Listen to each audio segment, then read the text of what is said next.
Mimi nalijua mimi. Swali lipo. Tayari. Mimi kwa jina naitwa Ali Abdul Balawa. Mimi na swali moja, lakini swali hilo ni swali ambayo la kimaendeleo. Kituo chetu cha afya ni kiko kisehemu nzuri, lakini nyumba kuna mti hatarishi. Siku yote unaweza kadondoka kavunja monchwali. Uone kama serikali tutakuwa tumepata hasara. Ule mti ukidondokea kwenye monchwali, itakuwa jengo limeharibika lile. Na kwa ule mti gharama yake shilingi 20,000 tu kuukata, kuliko kugharimu karibu milioni 60. La pili pale nyuma kuna shimo la taka.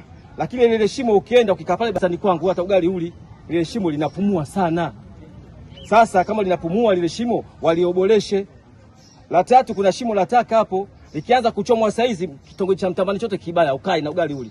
Shahidi ya nyumba ile pale imepigwa rangi. Sasa rangi inafifia kwa sababu ile shimo moshi. Naomba kama kituo wafanye marekebisho, waweke bomba juu na ile pale mtu wakate isiangushe haribu jengo la serikali, na ile shimo pale nao uboreshe harufu ile stoke bomba linde juu. Ndio swali langu liko hapo.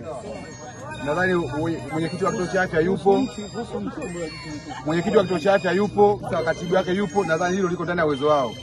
Sawa, niseme walipokee, walifanyie kazi.